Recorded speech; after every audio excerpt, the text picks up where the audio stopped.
والسلام علی رسول اللہ اما بعد۔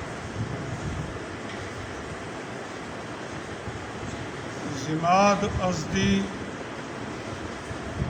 ایک شخص تھا، پڑھا لکھا، سمجھدار، اپنے قبیلے کا سردار تھا،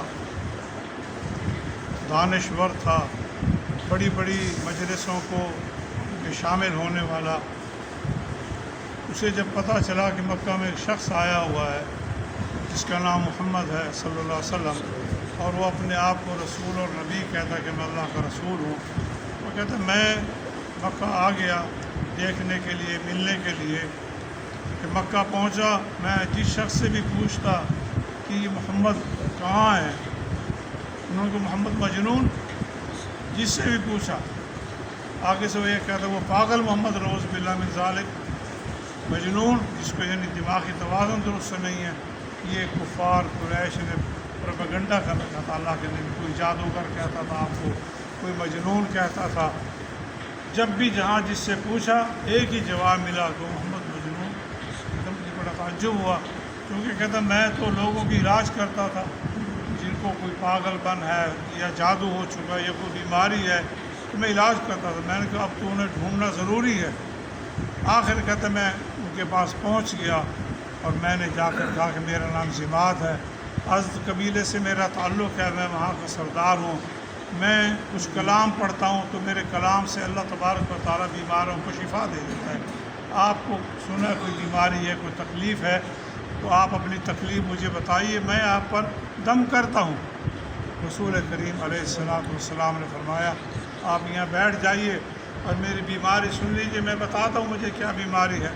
اللہ کے نبی نے فرمایا صلی اللہ علیہ وسلم نے ان الحمد للہ نحمدہ ونستعینہ ونستغفرہ ونتوب الیہ ونعوذ باللہ من شرور انفسنا ومن سیئات اعمالنا من یہدہ اللہ فلا مضل لہ ومن یضلل فلا ہادی لہ واشہد ان لا الہ الا اللہ واشہد ان محمدا عبدہ ورسولہ۔ اس شخص نے جب یہ کلمات سنے، اس نے کہا اعد علیہ، ایک بار پھر مجھے یہ کلمات پڑھ کر سنا۔ اللہ کے رسول صلی اللہ علیہ وسلم نے دوبارہ یہ کلمات مبارکہ پڑھ کر آپ نے سنائے۔ کہنے لگا میں نے مجنونوں کا کلام سنا، یہ مجنونوں کا کلام نہیں ہے۔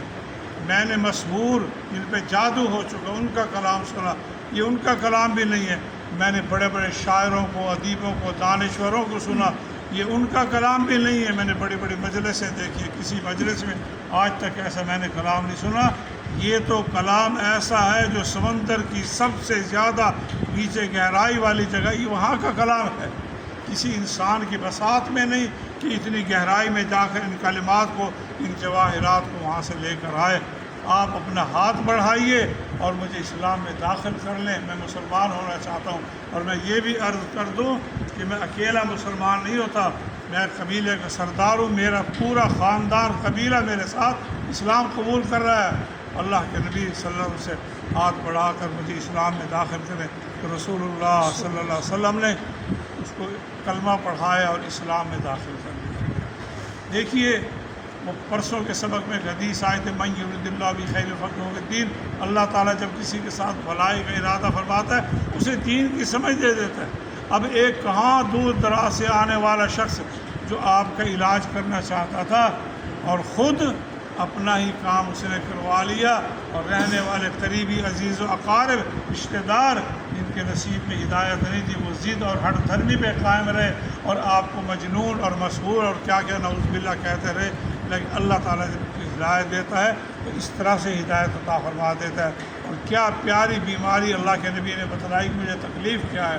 یہ ایسے کلمات ہیں جو اللہ کے عرش معلیٰ سے اللہ کے نبی کی طرف نازل کیے گئے تھے، اور وہی اللہ کے رسول صلی اللہ علیہ وسلم پڑھ کر سنائے، جس سے وہ شخص پہ اتنا اثر ہوا کہ وہ مسلمان ہو گیا، پورا قبیلہ اور پورا خاندان اس کے ساتھ مسلمان ہو گیا۔ یہ ایک معجزہ ہے اللہ کے نبی کا، یہ معجزہ ہے اللہ کے کلام کا۔